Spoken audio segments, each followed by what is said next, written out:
and ask our panellists to come forward. That's Ed BYRNE, who's entered during the last session, ALASTAIR BUCHAN, VIVIENNE Stern, MARIJK van der Wende, and LAURIE PEARCEY. I'll go at the end, LAURIE. Good to meet you. I understand we'll come forward first, and we'll get questions straight away. Yeah, sure. Thanks, Ed. Thanks for coming. Thank you. Colleagues, in designing this final session, we saw it partly as an overview session and partly also a way of thinking about Eurasia as a bloc. Developments at both ends of the supercontinent have had global ramifications. The evolution of relationships in research and higher education in Europe, on one hand, obviously Brexit, but really other developments as well, and at the other end of the supercontinent, the One Belt, One Road strategy and the rise of East Asia, with the One Belt, One Road strategy potentially at least spanning the whole Eurasian space. So it's in that context we've invited our speakers today. I'm going to briefly introduce them and then say a little about the organising of the session. It's a great pleasure to welcome Ed BYRNE, who's played such a significant role in international higher education in recent years. I mean, he is presently President and Principal at King's College London, and he has been there in that post since the 1st of August 2014. He began his career in the University of Tasmania, where he graduated with first-class honours in 1974. His field was clinical neurology. His chair at Melbourne in 1992 was in that field. He of course has an intensive and more detailed CV than I'm going to give you now, but it's in your papers. But I would point to the fact that he became Dean of a very good faculty of Medicine, Nursing and Health Sciences at Monash in 2003. He moved to the UK, where he held the position that the not minor role of Vice Provost Health at University College London, which is the largest research producer in those fields in the world.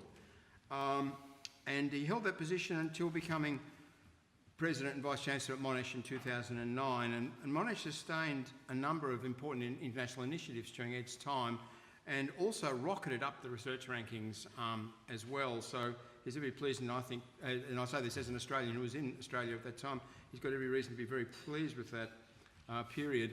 Our second speaker, ALASTAIR BUCHAN, you will have heard of a good deal in recent weeks. He's been very active in the discussion of higher education and Brexit. He took up the role of Head of Brexit Strategy and Pro-Vice-Chancellor at Oxford in January 2017. He was previously Head of Oxford University's Medical Sciences Division, post he held from 2008 to 2017. And he's also a neurologist, so what is it about neurology that constitutes this final session of the conference? Well, we might ask the other speakers if they've got an interest in neurology as well. But ALASTAIR's role at Oxford is to provide vision and strategic leadership for the university in preparation for Britain's withdrawal from the European Union. And I think it's fair to say that Oxford in many respects has been leading that discussion, and it's been very valuable, the role that the university has played so far. It's a great pleasure also to welcome VIVIENNE Stern, Director of Universities UK International, which represents UK universities around the world and works to enable them to flourish internationally. And she was formerly Head of Political Affairs at Universities UK. She's a valued colleague of many of us and a wonderful person to work with. MARIJK van der Wende is also a wonderful person to work with, and I've had that pleasure over a considerable period since about 2000. She's been a colleague of mine in higher education studies, and we've written and worked on projects together. She became a professor of higher education at Twente first, subsequently went to the Free University, became the director of the newly founded Amsterdam University College, a high quality first degree college with a large international component. Made that work, that succeeded, and she went to Utrecht as Vice Dean in graduate studies. She's also had a considerable presence in the United States. She spent time as a visiting fellow at Harvard and at the Centre for Studies in Higher Education at University of California, Berkeley. And she's one of the world's top scholarly experts on internationalisation and globalisation. LAURIE PEARCEY, you've seen and heard a lot of today. It's a pleasure to hear from him, because he also is very expert in global higher education, and particularly in relation to Asia. Before joining New South Wales, he was the CEO of the Australia-China Business Council, where he led the Council's strategic engagement with the Chinese and Australian governments and represented the collective interests of major industry stakeholders in the Sino-Australia trade and investment space. Subsequently, he went to New South and led China and India priority country strategies, with a major outcome being the $100 million Australian Torch Innovation Precinct at New South Wales, which is a groundbreaking partnership with Chinese industry. He's now Pro Vice-Chancellor International at New South Wales and charged with developing global partnerships. Now, the way I suggest we proceed is this, because it's tough on you to hear 6 people speak sequentially. So what I suggest we do is each with a maximum 8 minutes. So what I suggest we do is we break it up in the way that we did in the first session. That wasn't our original plan, but I think that it's easier and probably more fruitful if we have a couple of questions after each speaker. So I'm assuming that the speakers will have a strict 8 minutes, and then we'll have a maximum 5 for question and answer for each speaker. And if those times are adhered to, we will get to 4 o'clock and on the dot. So I wish us all luck with that, but I'll do my best to police it. And can I ask Ed to lead off? Look, thank you very much. I have to start by apologising that I have Vice-Chancelloritis this afternoon, that I'm double booked. So I do have to leave a little bit before the session ends for another commitment on the other side of London. It's great to be back at UCL territory. Oh, this has been quite UCL, but I spent 2 of the happiest periods of my life at UCL. Wonderful to be in a session chaired by Simon, who's been such a leader and organised in part by our new King's collaborator, University of New South Wales in Plus. UNSW is one of Australia's best universities. It's great to be working with them in a transcontinental alliance with ASU, which is also a great international player. Now, the theme of today's panel session, the outlook for higher ed reform and internationalisation across the Eurasian supercontinent, what a topic, is a broad and complex topic, and honestly, each of us could spend a day talking about that, couldn't we? I'll just start by saying that Plus itself is a good example of the kind of strategic, multi-layered education, research and innovation-orientated partnership I think 21st century universities should be aspiring to develop in a greater way. King's, we've just launched our new strategy 2029, building up to the 200th anniversary of modern King's. And it's hard as a service to society pledge, and I think it's often behoves us to remember that that's what our sector is all about. Without being overly cliched, I think that fundamentally any research active university worth its salt needs to engage broadly, producing the ideas, evidence, technologies, talented individuals who can help shape the world for the better. A business as usual view that we should focus on excellent scholarly endeavour and see if it naturally pollinates to create socially beneficial impact, the traditional university position is no longer fit for purpose. It just doesn't take us anywhere near where we need to be. So accordingly, certainly at King's, and I think in many other institutions, we put a focus on service to society, local, national, global, right at the heart of our strategy for the future. Tensions associated with mobility and migration are clearly on the rise, and just look at the UK at the moment for one example. Conflict and lack of basic civic society infrastructure, of course, remain absolutely key drivers of global mobility. And I'd just like to give one example that actually Joanna Newman, I don't know if she's still here, was absolutely involved in when she was the VP International at King's just a few months ago. we're working with global partners to help ease some of the refugee pressure.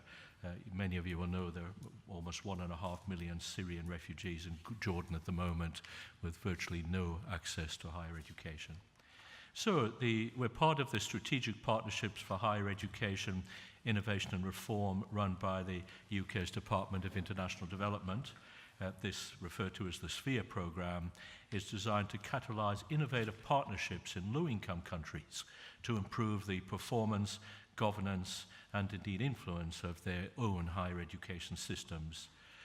We're involved in 3 of the 9 partnerships created by DFID in the SPHERE project, and King's leads 2 of them. We feel it's part of our civic duty to global society at King's to do something practical to ensure that displaced citizens in countries such as Syria don't lose the ability to access higher education. Building upon the Sanctuary Programme scholarships we offer to UK-based Syrian refugees to study at our university, and we have quite a number of those now.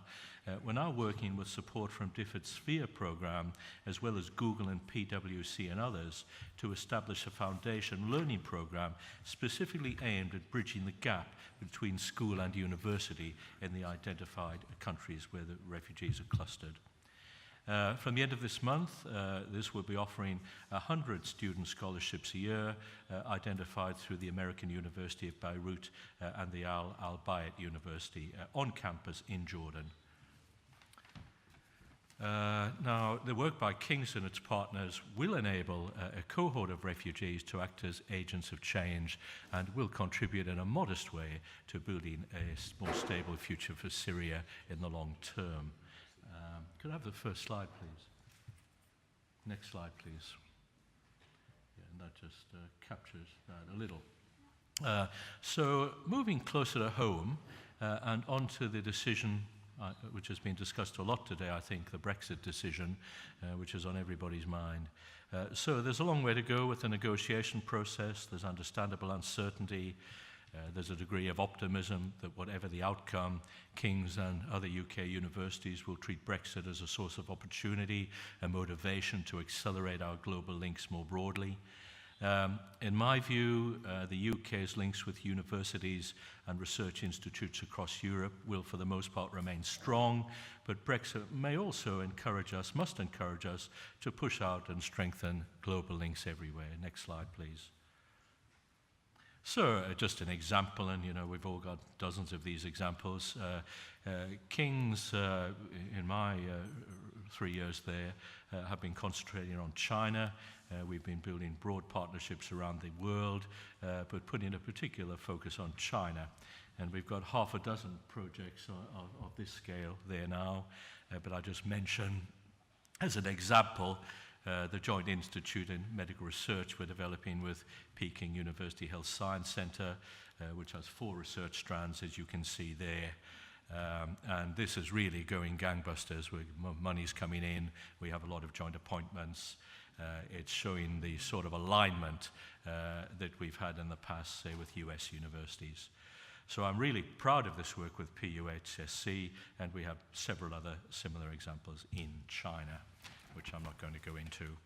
So, just to conclude, we live in an increasingly interconnected, a competitive and uncertain world where despite significant economic development and technological advancement, really deep political cleavages exist in both a domestic and international context about the future direction of globalization in a way that we haven't seen since the Second World War. Against this backdrop, it's imperative that universities do more to demonstrate by deed, the value that continued international collaboration and partnership has in tackling the world's problems effectively and in improving people's lives.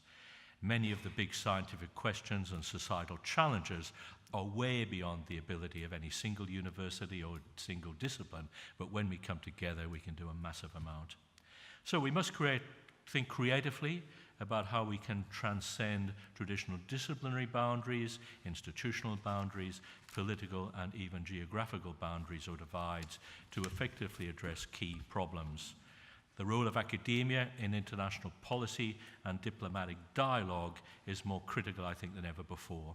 universities may have to fill some of this space normally occupied by national governments, which in some areas are failing us in this regard. So thank you for listening, and I hope the rest of the panel discussion goes well. Thank you.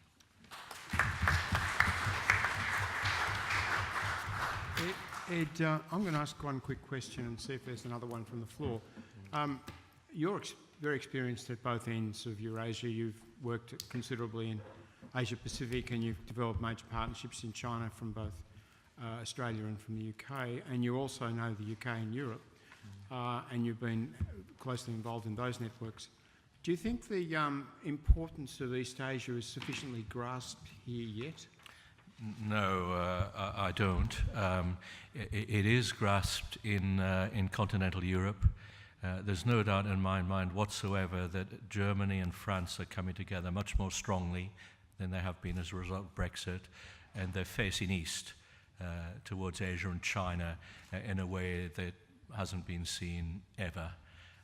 And whether the UK also faces east, or whether it's captivated by the North American alliance perhaps a little bit more than it should be, is probably one of the major questions this country faces. But, you know, by 2040, 2/3 of world GDP is in Asia. This Chinese economy is the same size as Europe and North America put together, and they're investing 5% in R&D. It's obvious where we need to look. Raj has got the great advantage of sitting right up the front, and he had his hand up first. Ed, thank you so much for that, Ed. You know, in terms of partnerships and collaborations, I do feel that there is a certain degree of timidity and even at times a myopic thinking about partnerships that are right now there, particularly among the world-class universities and those which are not in that league. So, in a way to think in an outrageous manner, is it possible for, let's say, the Plus Alliance or other truly world-class universities to identify institutions which are not in that league at this stage, nowhere near, in the developing world, and build capacity to significantly enhance their current frameworks to aspire to and to evolve and to become world-class institutions? Now that will require a substantive engagement with those institutions. Is that in the realm of possibility? Raj, it's essential. You know, as I see these deep partnerships, the two types, and I've been deeply involved in both, we have universities below the top 5 or 6, you know, the 5 or 6 world universities that stand out too in this country. And then below that, you've got, you know, 40 or 50, maybe even a few more really great institutions. And I think they're the institutions that are high-order institutions that will increasingly come together to develop a capacity equivalent to the Harvards and the Oxfords. And, you know, that's what Plus is about. But they also have to form partnerships with the institutions you're referring to. When I was at Monash, by far the most exciting partnership I formed was with Southeast University in Nanjing, sponsored by the central government of China, and it led to a terrific international university, postgraduate university, the only one in China, that both Southeast and Monash put a massive effort into, and it's wonderfully successful. So I think that type of partnership, probably in the future, is the most important type. But just around the top of, you know, Simon's various league tables, I think there's going to be quite a bit of perturbation over the next few years below the Princeton level as institutions between 10 and 50 start to align a little bit more closely to increase their capacity. Thanks very much, Ed. I must say, looking at the data on high citation publications in the sciences, you can't help feeling that Nanyang and NUS together are starting to look like Oxford and Cambridge potentially in their range, not in the humanities and social sciences and the complete range of science, but in large sectors of science really already well. There. Quite extraordinary. Our second speaker is ALASTAIR, so without delay. So thank you, and thank you, Simon and Laurie, for inviting me. Perhaps just should answer your question to begin with, and I'll finish by perhaps trying to pose a question. You asked the question, why neurologists? When I go to see DEX-EU, our department to leave the EU, or I go to meetings in Brussels and ask me why a neurologist, the answer, Ed, I speak for both of us, is because we're qualified to look after the confused and the disoriented. And boy, is it a worry as coming from a higher education institution. And I suppose our job, ultimately, all of us, is, and I feel really very strongly about this, growing up in England and being most of my life in North America, that our job in the universities are to leave things better than we found them.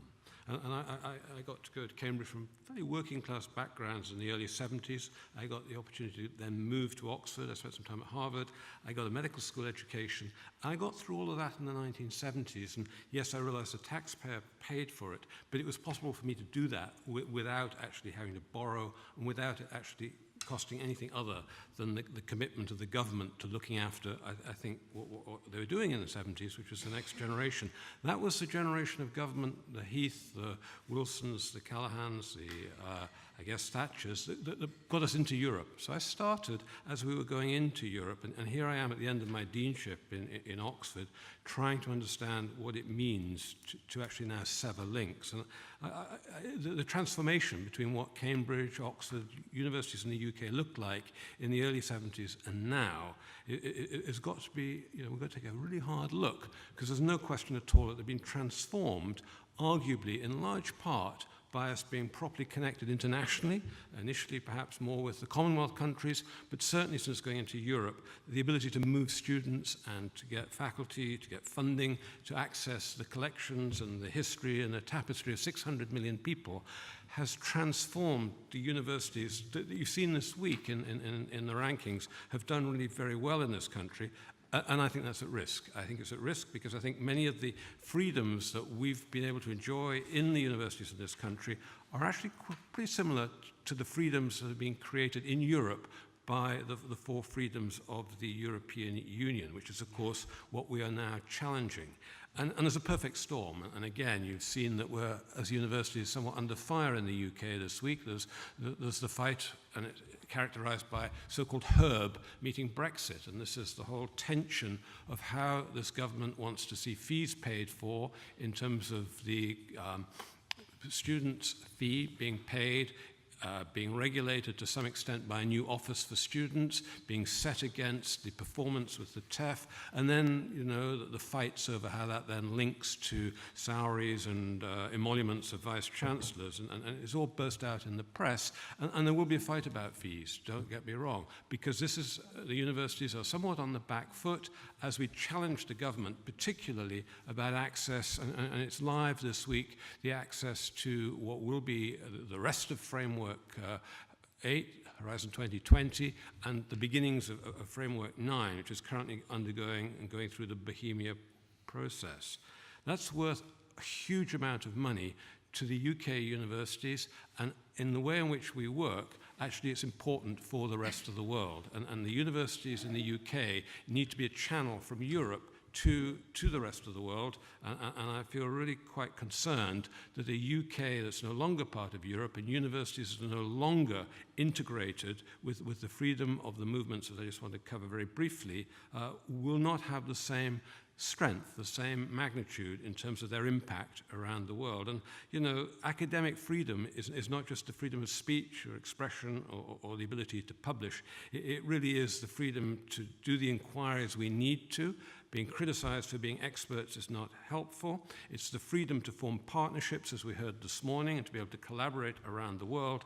But critically, it really is the freedom of movement, the movement of students, their mobility, the ability for academics to migrate, and they do need to be able to migrate with their families. And then critically, the flow of goods, services, collections, activity, and the money that comes from collaborative research, which has been really, really superbly supported by the creation of the European Research Council.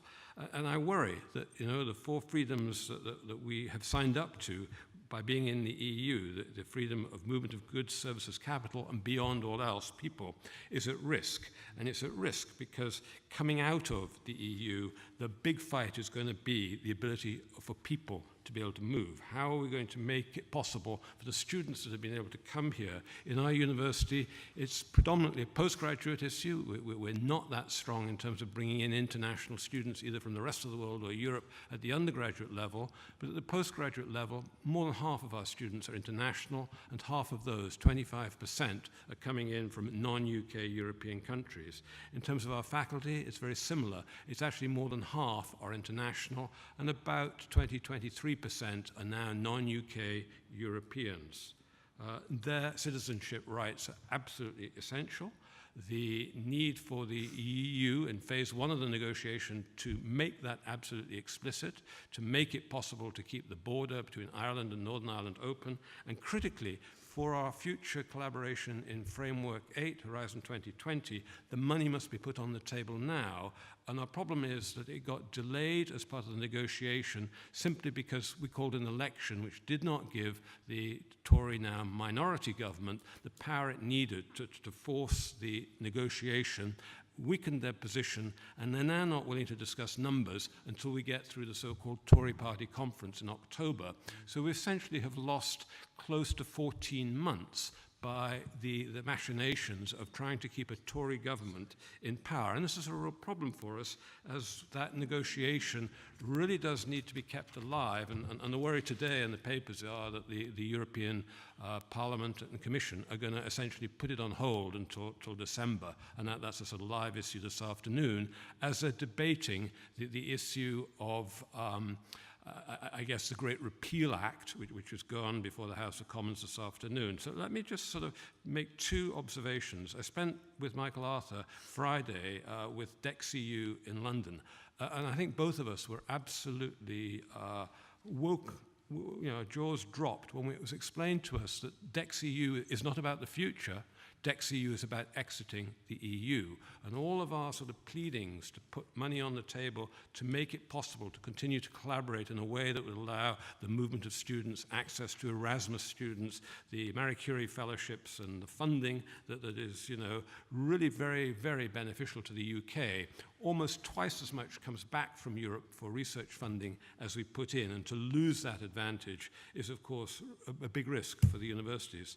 DexEU are not fussed about what the future, what the so-called global Britain might look like, and that's for us to negotiate with our masters in the Department of Education now, with the Office for Students, in the research departments of BIS with Greg Clark, and critically, of course, it'll come to Treasury. But phase one of the negotiation really is critical if there's going to be any way that we can remain as British universities, as associate members in what has been Horizon 2020.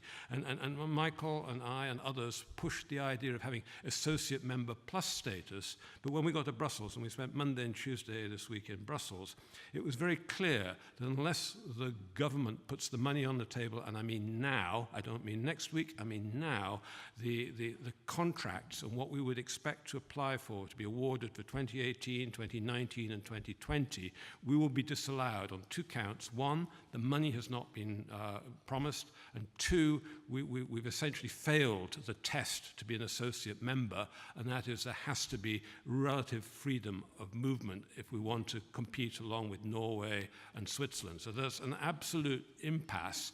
And coming back to the UK, I guess on Tuesday night, and seeing what was in The Guardian that evening about the change in the way the government are thinking about migration and the very limited approach to Europeans migrating, really will, I think, put, dare I say it, this negotiation that is really absolutely necessary for the European universities to partner with us. And I'll come back to what I do regard as the essential four freedoms of academic life.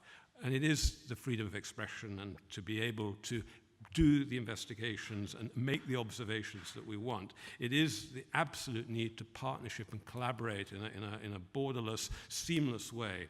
And critically, it is about movement. I think those are at risk. So I want to finish by just posing the question to the audience as to, yes, we will look to the rest of the world. Yes, we will spend much more effort making sure that our networks are more global than perhaps we have over the last 30, 40 years. But I think that to really make our value, as it has been over the last era, as good as it has obviously been, I think we need to do it with our partners in Europe. And it's not about walking away from Europe, it's about finding ways to really integrate with Europe and then use that as our calling card around the world. The question is very simple. How do we protect academic freedom in a world of Brexit? And what should vice-chancellors be doing? Perhaps one thing is perhaps every university in this country should change its website address and its email address. Instead of it being .uk, they should all be .edu.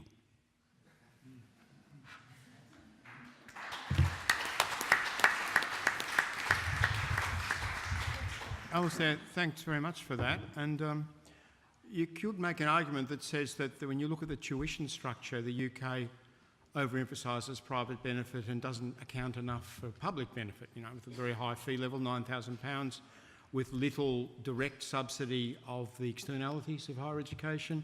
In the fee structure outside the STEM disciplines, no direct subsidy and so on. So it appears to be unbalanced on the private side. Higher education understood as a consumer market, individual benefits and so on. But what Europe has done for us is it's rebalanced the agenda. It's given us a large public good component.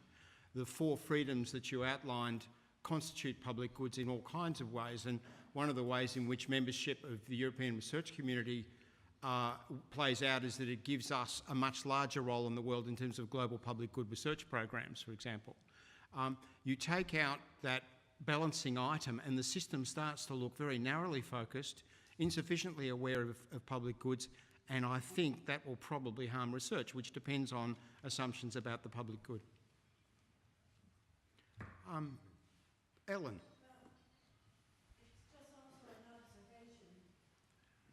Sorry, it's just also an observation that in addition to your point about the public goods component within the European agenda, it's the competitive nature of the research environment, which makes the European research environment quite important for our universities and researchers. So it's in addition to the sum, it's the competitive nature. So the government may put in lots of money and look for new partnerships, with all due respect, through the Commonwealth and elsewhere, but it's not the same as being in a high-level competitive environment, because essentially the winning, to get funding out of Horizon, now you're down to, 1 in 10, or depending on the program, the competition is very high. Okay. In research. And that's, to me, is one of the key points that's missing from all this talk that the government is going to put in money. In science, competition creates the public good, in fact. Yeah. If I could just comment, I mean, one of the things that really is sort of worrying is that the blue-skyedness, the ability to support humanities and social sciences, the absolute commitment at the moment to excellence is all at risk for the Europeans in terms of if the UK comes out. Yes, there may be more money within Europe, non-UK European countries, but the risk is it starts to be allocated on a geographic basis. It starts to put other things at risk. And there was 4 or 5 months ago in Brussels and in Germany and in France, you really had a strong feeling of people wanting to really pull us in and make sure that whatever happened, the academic sector was protected and integrated. All of a sudden, last week or so, it almost feels like we're so valuable that we become pawn for the government and its negotiation, and it's really quite uncomfortable. And my worry is it's really not ultimately about the money or the funding. It's about many hundreds of years of collaboration and networks and access to collections and all the rest of it, and that's what makes European universities special for the rest of the world. And if we blow this over a political demarcation, it's going to be a very long time before it's repaired. One more? I was just going to recommend that you change the websites from .co.uk to .edu.au. I think that would be a very good move. But the serious question is, clearly we all believe that UK universities are incredibly important for the future of the country.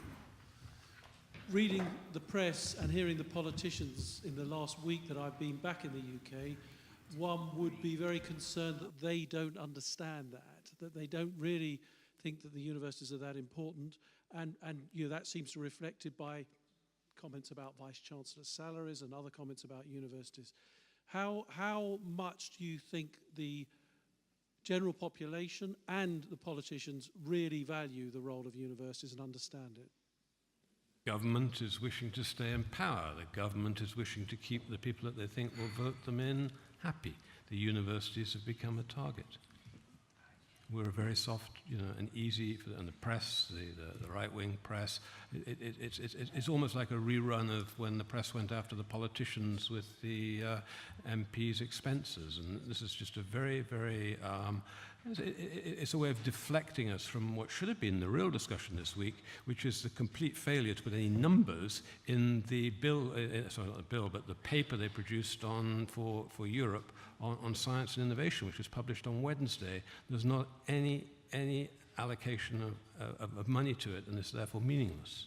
And yet that discussion hasn't been had because we've all been fussed about how much vice-chancellors earn. Thanks very much, Alastair. We'll bring in Vivienne at this point, I think. Great, thank you very much. I should start by saying I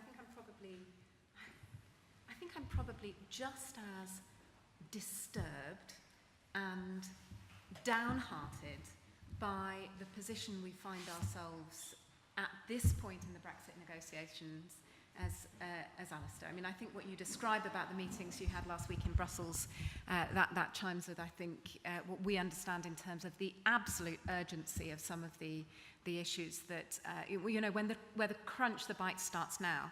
And the reason for saying all of that is because I'm going to, for the purposes of a lively debate, try to take a slightly different view. And I'm going to try and talk about some of the things which I see as positive opportunities. Now, I don't want you to mistake me for a fool.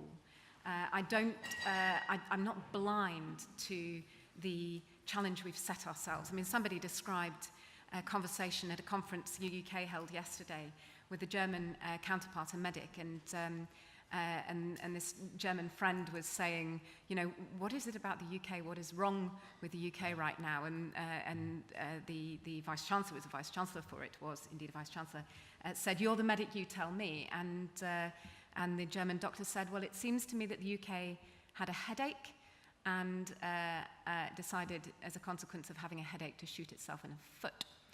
And I think that's probably not a bad description. I'd love to talk. I mean, you know, it's dangerous to give a panelist such a wide topic to roam across, and then the invitation to roam freely on that territory. And you know, in a way, I'd like to talk about things other than Brexit. But since Brexit colours everything we do, I'm going to start and probably end there. I think the challenges that Brexit presents for the university sector in the UK, but actually also across Europe, are pretty well understood by this audience. So I don't suppose I need to recap on all of that territory, except, of course, by saying that notwithstanding some of the terrible coverage on Vice-Chancellor's pay and the hot debate about fees, I think it is actually pretty widely understood at a political level that universities in the UK are a phenomenal national asset. They're one of the sectors which ministers, even the Prime Minister, who's not a particular fan of ours, holds up as a reason for pride. And they are, in my view, I hope Simon will share this view, outstanding by international comparison, partly because of their international connectedness. I mean, the story of the development of the UK higher education sector, particularly our research base, has really been very, very largely influenced by its tendency to be outward-looking, its tendency to look widely around the world for talent, for opportunities to collaborate, for opportunities to draw in students, less so perhaps send out students. But we are international, and I think in many ways that explains some of the things which we've been able to do despite relatively lower investment in our university and research system than many of our competitor countries. But we're European first. So some of the trends that we've seen, say in the last decade, the 30% increase in international co-authorship, the 65% growth in research income from non-UK sources. When you look underneath those figures, the dependence on our European counterparts and on those European structures is really an exceptionally notable feature. We're excellent because we're international, but we are European first. Now, I would say that despite agreeing, as I've said largely with, I think, Alastair's analysis of the situation, that fact has been pretty well understood by some of our most senior politicians. You know, when we looked at the cast of characters we'd have to deal with in untangling Brexit with Theresa May, who really doesn't like us, as I might have mentioned, David Davis, who was not a politician I think we had enormous confidence in terms of sort of seeing the points that we had, and then Joe Johnson, which, you know, I think we weren't absolutely sure where he would land on some of these issues. The fact that in that Lancaster House speech in January, when Theresa May outlined 12 priorities for Brexit, which, by the way, is a boiling pot of hell for government in terms of the number and range and complexity of issues which must be disentangled, the fact that collaboration in research and access to talent were named amongst the 12 UK national priorities is non-trivial in my view. And notwithstanding the fact that I agree with Alastair that the publication yesterday of a position paper, which does no more really than outline the issues and state a sort of fairly vague aspiration, is a disappointment at this stage in the Brexit negotiations. It is, again, I think, non-trivial that the government has identified preserving a foundation, a basis for collaboration and research, signalling strongly, I think, the desire to associate to FP9 if we can. I think we should not take for granted that we would be in this position, nor should we take for granted that we will remain in this position given all of these political forces which swirl around us. I think it's also non-trivial that that same sense that this is on the agenda has been evident from some of the things that Michel Barnier and his colleagues have been saying in Europe. Leslie Wilson, I think, has just left, but the EUA has been a really powerful advocate and friend for us in this respect. But when Michel Barnier talks about the Brexit negotiations, he has a formula. He talks about the need to settle issues around citizens' rights, around borders, and the budget, the exit bill, as the starting point for any discussions about a future relationship. But when he starts to sketch out those issues that should be part of the future relationship that we are trying to build, research, again, features very commonly in the list of 2 or 3 things that he mentions alongside security. And I would say, again, that's non-trivial. It isn't our God-given right in the university and research sector to be so firmly on the political agenda. And notwithstanding the fact that we have been subject to some really hostile media scrutiny and criticism over the last summer for mostly domestic policy-related issues, I think there's a really widespread understanding that we matter. We sort of matter like castles did in the medieval period, as somebody famous once said. Simon probably knows who I'm quoting or misquoting. So to be firmly on the agenda is a good thing. I think, given the time, I probably can't talk other than in very broad terms about where I think the parties are on these really defining issues for us. But I would say that the point where I think Alastair's absolutely spot on. There is a real fundamental problem between the time we need and the time we've got. That continuity, particularly in terms of our participation in programs like the framework programs, but I'd also mention Erasmus in this context, continuity is absolutely at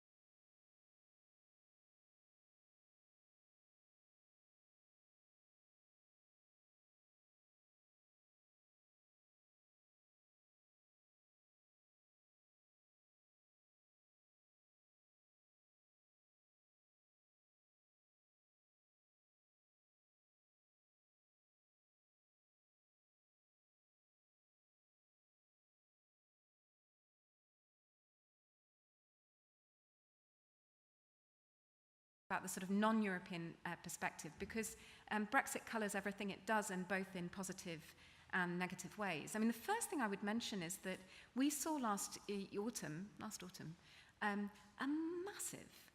massive government investment in UK research, a £4.7 billion commitment to, I mean, such that in Universities UK we spent a good morning looking under the rocks to try and work out where the trick was, because the idea that government would simply come forward with an absolutely huge commitment to the research base. And it was always made clear to us in those discussions this was not some sort of compensation for expected loss of European funding. This was an investment in the research base, notwithstanding those discussions. I think that's significant.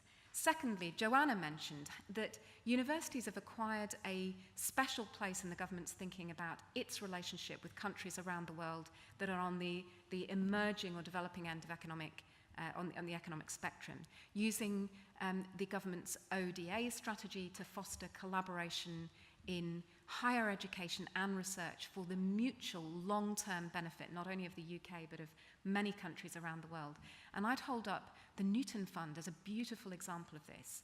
And one of the gentlemen here who mentioned collaboration with systems where the research base isn't necessarily strong, or individual institutions that aren't in the upper echelons of the rankings. The Newton Fund allows, facilitates, catalyses relationships between universities that aren't necessarily, if you like, peers in terms of research intensity or performance, but have nonetheless something very, very important to offer each other in terms of access to problems, to challenges, to pockets of experience, to data, to environment. And I think that's an inspired idea, and I think as a community we should encourage that idea.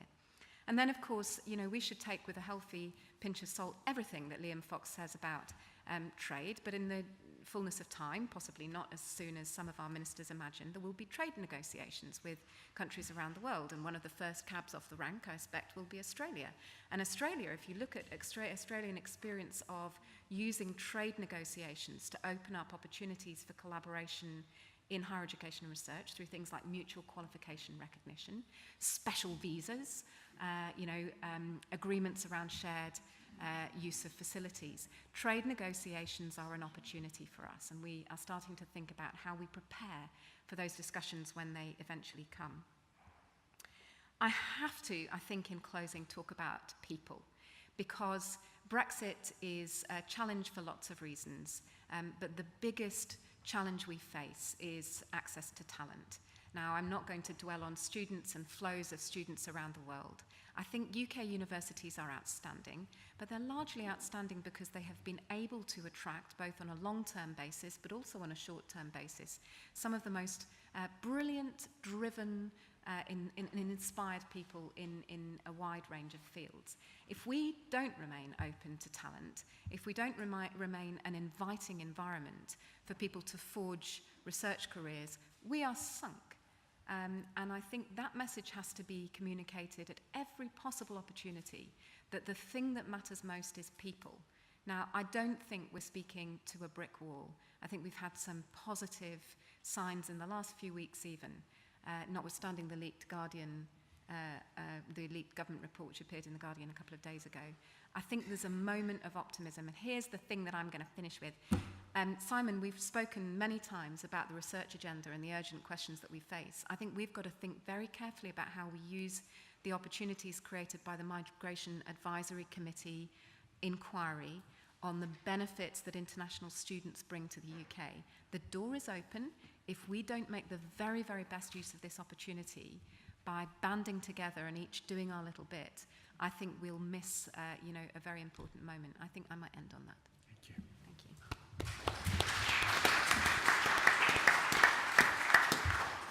Thanks very much for that suggestion, Vivienne. Questions? Raj, you've done it again.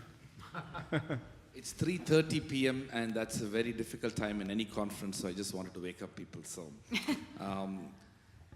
you see, much of the conversation surrounding the current higher education framework in the UK is focusing on Brexit and its impact. But let me just briefly provoke you that maybe this problem predates Brexit. I think if you look at the statistics that had come out in the last, say, 3 to 4 years, there has been actually a steady decline in the movement of international students from a few countries into UK. That's already impacted. And of course, not to say the Australian imagination pretty much overtook the United Kingdom, and those students who would have otherwise come to England for the last 5-6 years have been actually going to Australia. This year, of course, we got the statistics that 41,000 international students didn't come to UK. That was the statistics that have come out. Now, those students, I don't think their application process predated Brexit announcement. So it's probably very difficult to argue at this stage, at least, that Brexit has impacted or will impact so many things. But there are other things which have impacted the lack of, let's say, competitiveness or contemporary competitiveness of British universities. So should British universities be really thinking about this problem beyond the Brexit? Are there other reasons why this is happening? I'm going to go back to a question you asked earlier. You talked about, internationalisation having been, in some places seen primarily through the lens of advanced economies, nicking the bright students from emerging economies, taking all their lovely money, keeping that human capital, and wasn't that a bad basis for... Well, do you know what? It is a terrible shame for the UK that we have made it more difficult for international students to come here. It is a policy choice, and it's a silly one in my view. But I tell you, there's an upside even to that, because it's driven UK universities to do much more of what Ed, I think, was sort of describing, which is thinking about ways to interact with, this rapidly growing pool of people who need high-quality tertiary education, but outside the UK. So you see the growth of UK transnational provision. There are now sort of 710,000 students registered on UK programmes outside the UK, not just through kind of, branch campuses, but through partnerships between UK institutions and institutions in the host country, which I would argue in many cases leads to long-term capacity building, and also, very, very large growth in online and blended learning. I'd say that's a good thing, because actually it sort of rebalances away from, in a sense, some of the primary benefit resting with the UK, and some of the, the consequence of that will be that UK higher education does... I don't want to say, I'm going to say does good in spite of itself, but I don't think many universities would characterise transnational provision as anything other than a sort of trying to pursue a mission to open up opportunities to study. But then just going back to that point about the numbers, we've seen stagnation, and if you can get a little bit carried away by, we had a catastrophe in terms of our reputation in India over the last 4 or 5 years. This year, visa applications, Tier 4 visa applications from Indian students in the year to June were up 8%. That's not bad. We're kind of maybe beginning to see a little bit of a turnaround. Also, people get very fixated on a small number of countries where we've historically received very large numbers of students, but actually looked across the board.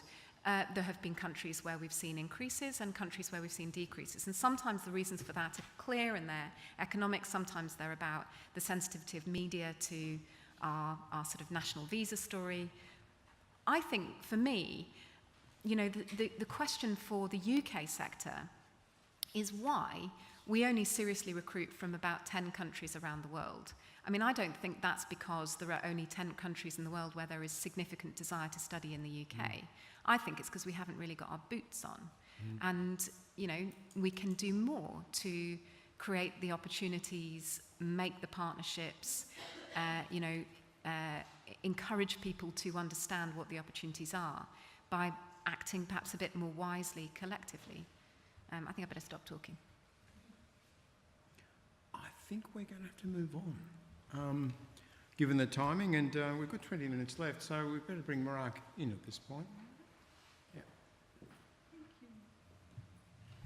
Yeah, so I suppose I'm the last speaker before wrap up.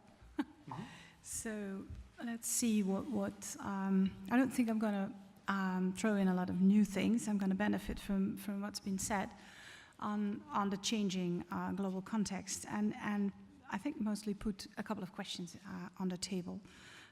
Always good for a researcher to raise questions. So let me see if I can do this from here. Yeah. So I'm going to talk a little bit about what is a research project in the making. I'm working on that together with my colleague William Kirby from Harvard, who is a real China specialist. I am not. From our previous study, which we undertook in 2012, we concluded that China, we shouldn't see it just as a follower in higher education, but also look at it as a potential role as a global leader in higher education. And actually, the last 3 words of that conclusion, I think, say a lot about China in general, because that's true in a lot of fields, even in climate change. China is taking the lead. Yeah, amazing. So, as a consequence, and that's I think important for researchers, but for all of us in a more conceptual sense, is that we also need to look and to study these processes from a different perspective, not uniquely from a Western perspective. Look at, oh, you know, something is happening outside the West, is happening in the East, but rather try to find a different perspective. I'll go back to that. How is this context now changing? Well, this I think has all been said.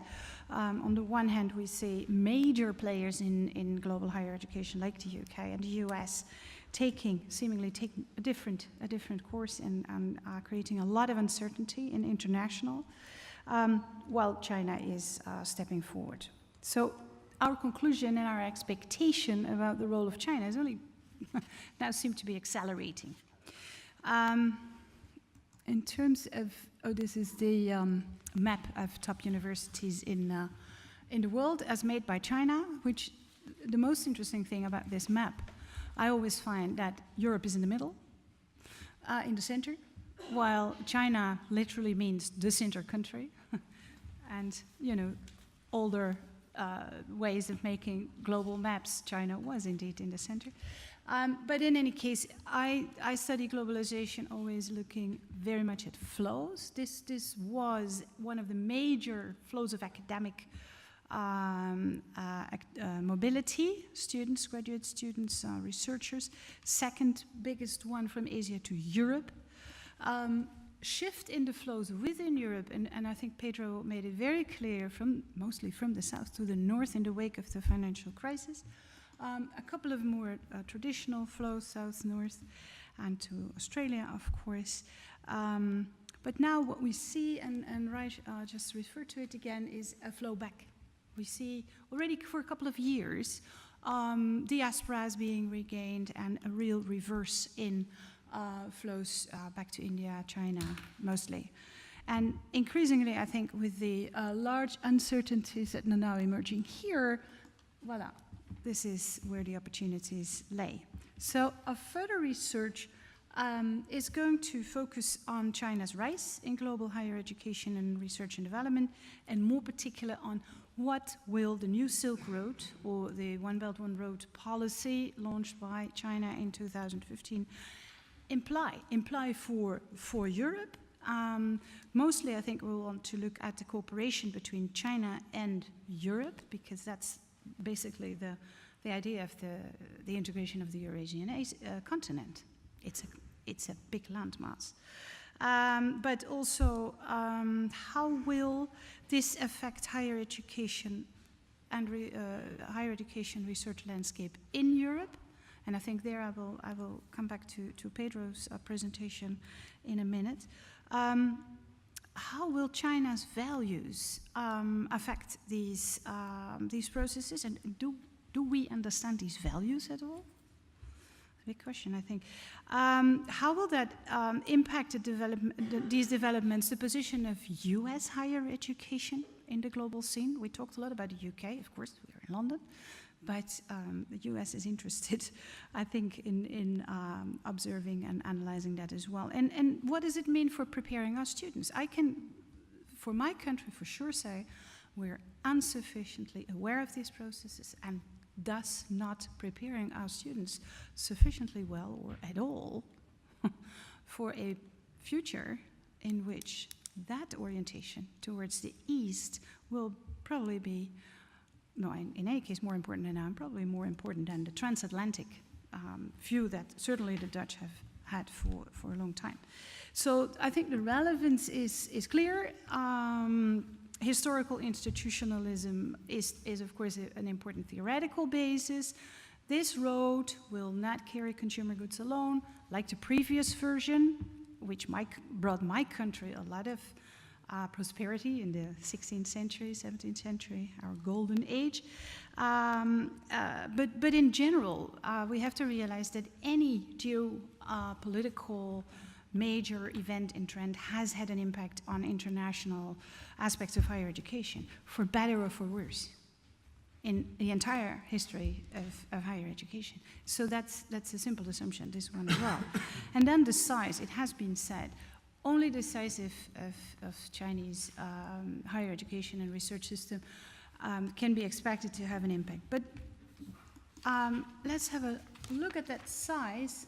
This is a slide that summarizes some of the GDP and then China's spending, but it has already been said, a projection of OECD is that it will indeed be the single largest funder of R&D in 2019.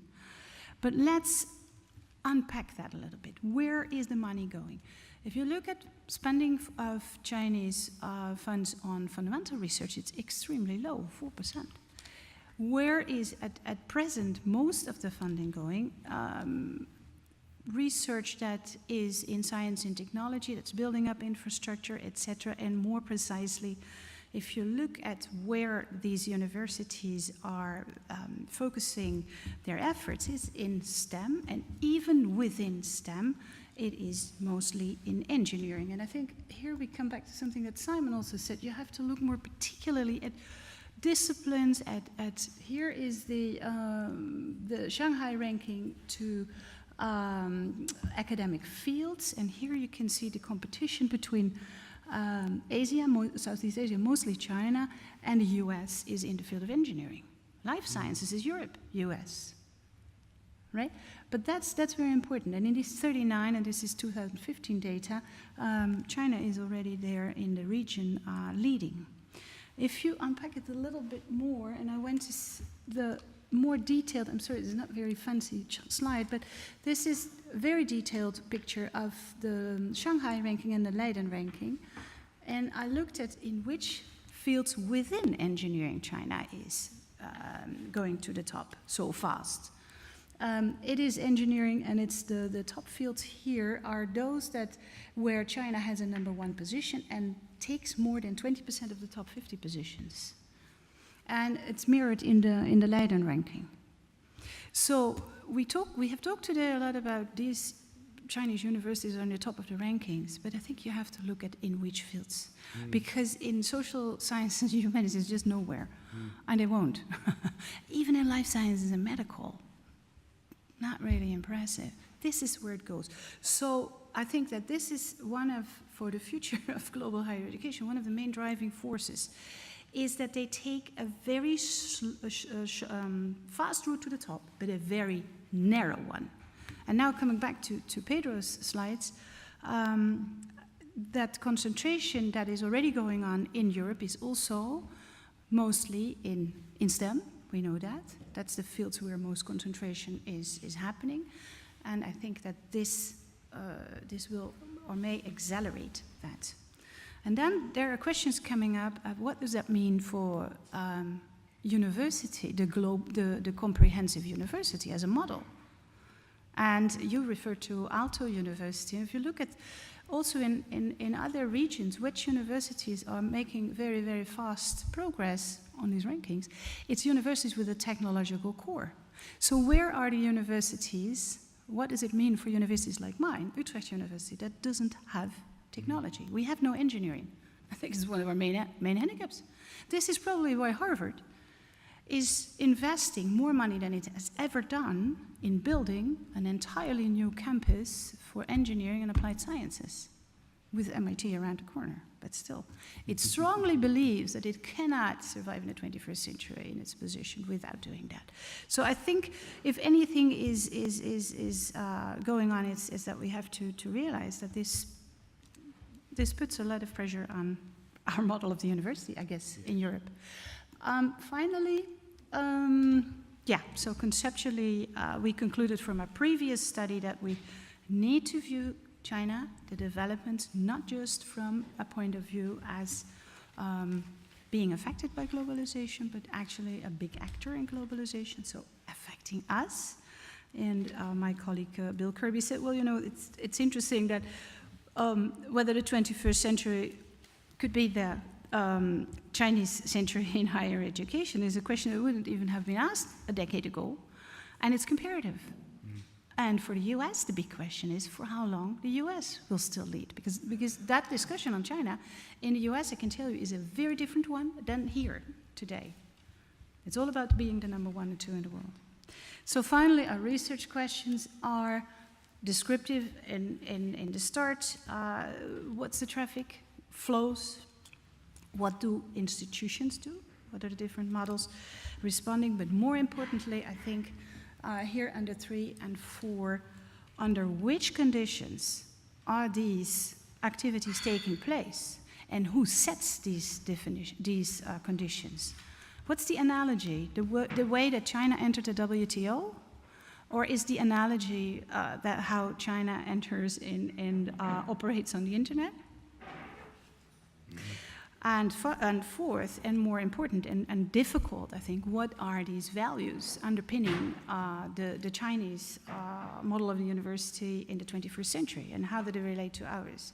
And of course, all these examples have been mentioned: academic freedom, institutional autonomy, scientific integrity. And my experience is that our assumptions, for instance, you can't have economic growth in a market economy without having a liberal democracy.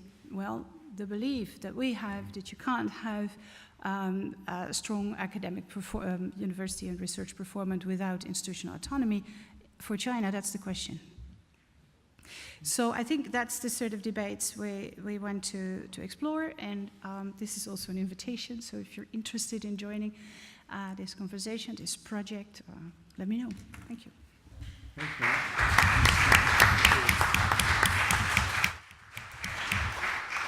Thank you for those creative thoughts. Laurie and I are going to have to split 6 minutes between us, but we could even shorten that if anyone would like to ask MARIJK or make a statement. Phil. I just wanted to make 3 modestly unrelated comments, focusing on the entire panel. One is, I hadn't looked into the fact that China is focusing on engineering very heavily.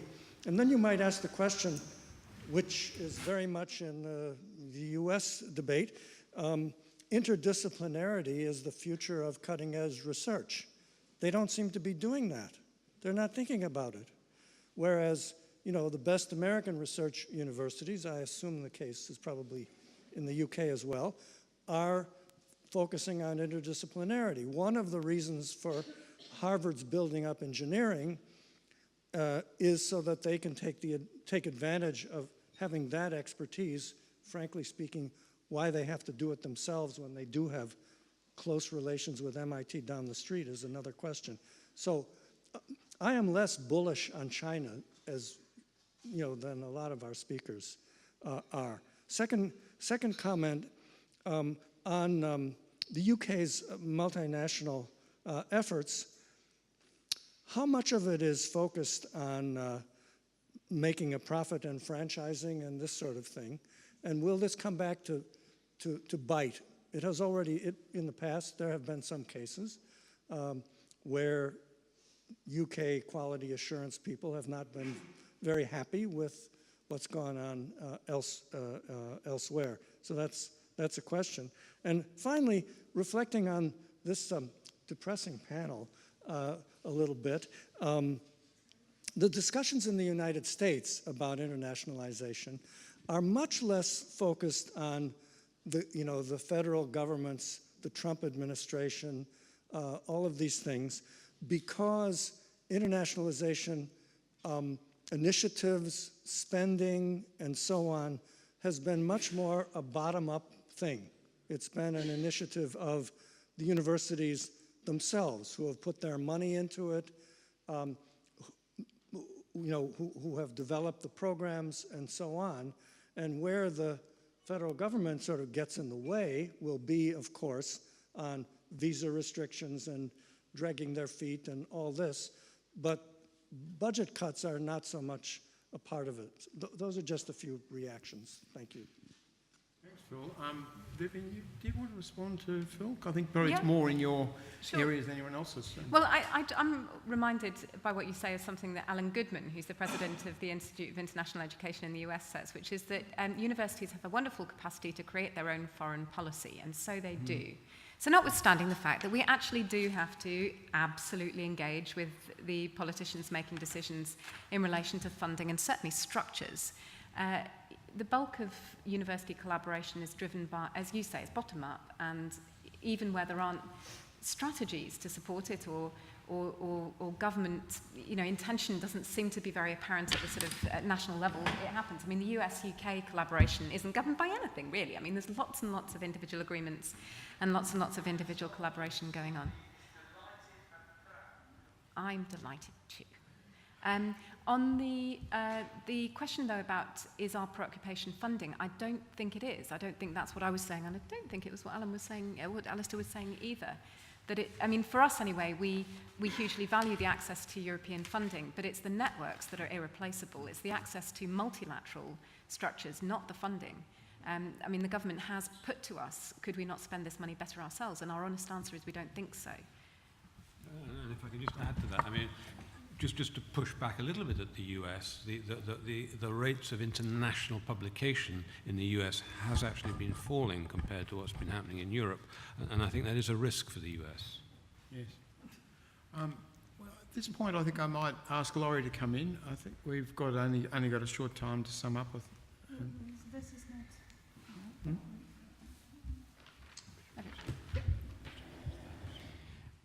I'll be very brief. I think this panel has been really fascinating, and I think that we've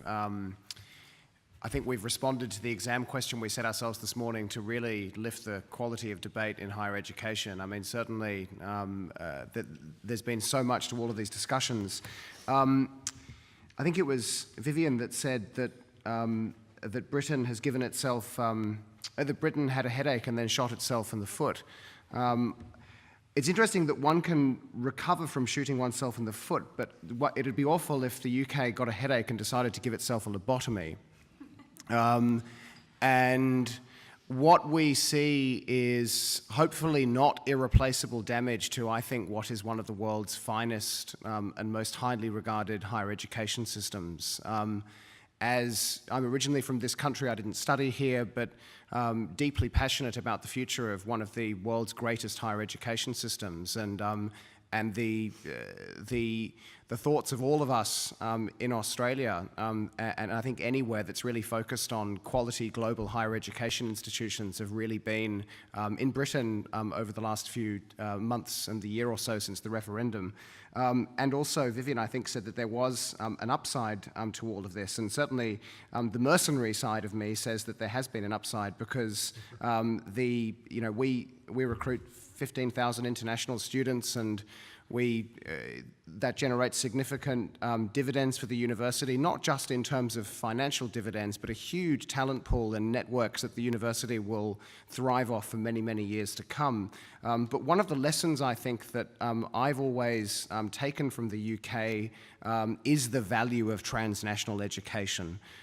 Ed Byrne this afternoon spoke very eloquently about partnerships that Monash forged in China, and you look at the work that Monash has done in Malaysia and elsewhere. Monash have been truly leaders in Australia, but actually if you look at other Australian higher education institutions relative to the UK, where there has been a genuine commitment to T&E at scale for so many years, I think there's a lot in there for how Australia can genuinely internationalise its higher education system. And I hope that that emphasis on T&E will continue because as institutions in India, South Asia, Africa, across the world really grow, we need to make sure that we are building talent rather than simply sucking it out and making ourselves and our institutions even wealthier in the process. And the last comment I'd make is just around interdisciplinary research in China. It's interesting that this is an emerging field in China because the focus of higher education institutions in China over recent years have all been about how do we ascend the rankings as rapidly as we possibly can. And subsequently, we've seen the investment that we just saw in fields on the PowerPoint. But China, like the rest of us, realizes, I think, increasingly that the future of higher education and the way universities are going to have to do research is fundamentally going to be interdisciplinary in nature. And if I look at the way you've got the 111 project and you've got collaborative innovation centers with multiple institutions that were formed really on the back of Tsinghua University's centenary and a presentation made by the then president Hu Jintao, Chinese universities are recognizing this like we all are. But there's always more that we can do. But I think where this lands in terms of the future global balance of power is going to be interesting. Will China be a leader or a follower in higher education, and where does that leave the rest of us? I think this has been a really excellent panel to conclude our discussion today. So thank you very much. Thanks, Laurie.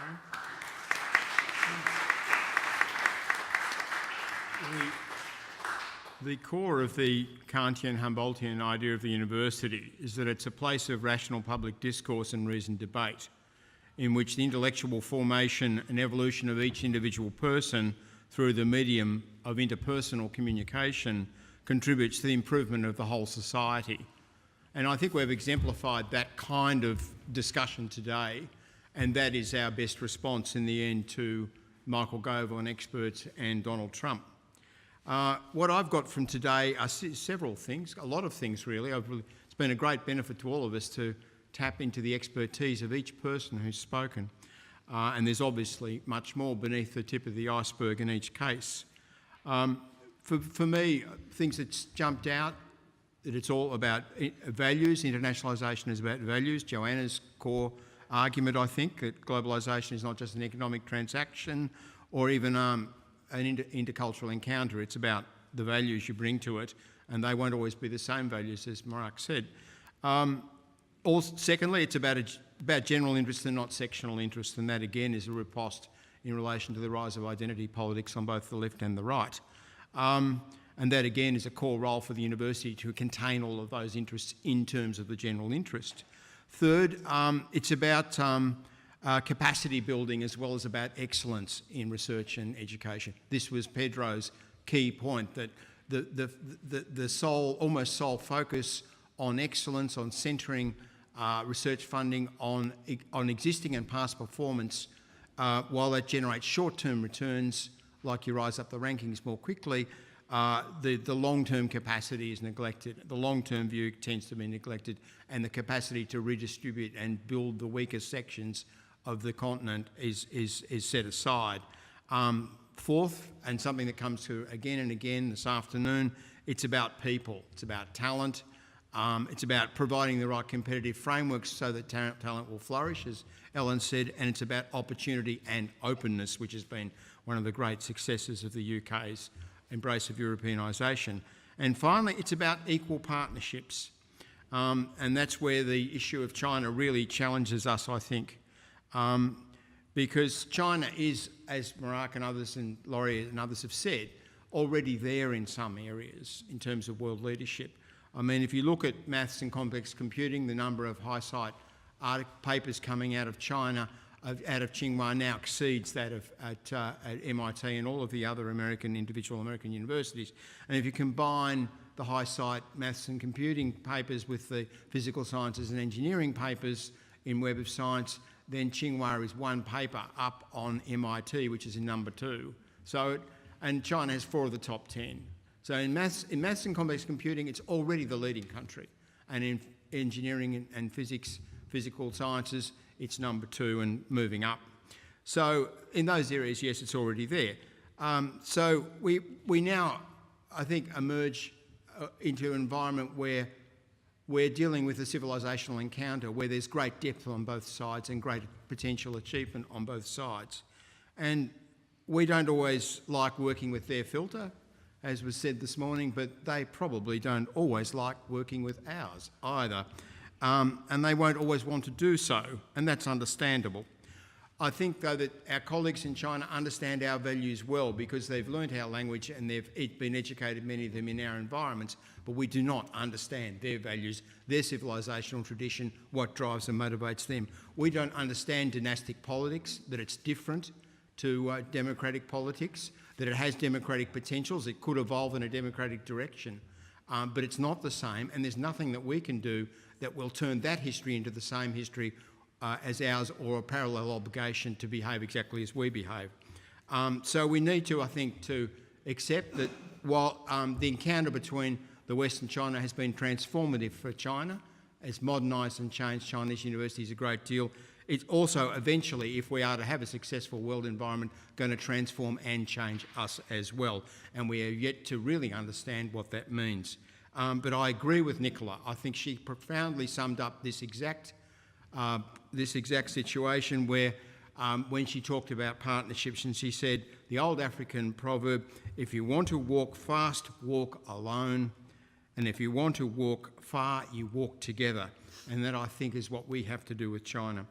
Well, we at CG have walked together with the University of New South Wales. We're very grateful to New South for its staging of this event, because New South has largely underwritten this event, and I really appreciate the way in which the individuals that we've worked with have conducted it. Thanks very much to Ian for his cheerful support and engagement today. Thanks very much to Laurie for his leadership of this whole activity, to Reece Palmer and to Travis Edwards. I also want to pay tribute to the work of Anne Phillips and Carolyn Gallup in our office, who've been cheerful and constructive in relation to the event and made it happen. And also to thank our speakers, who've been marvellous, and you, the participant audience. So thank you for all.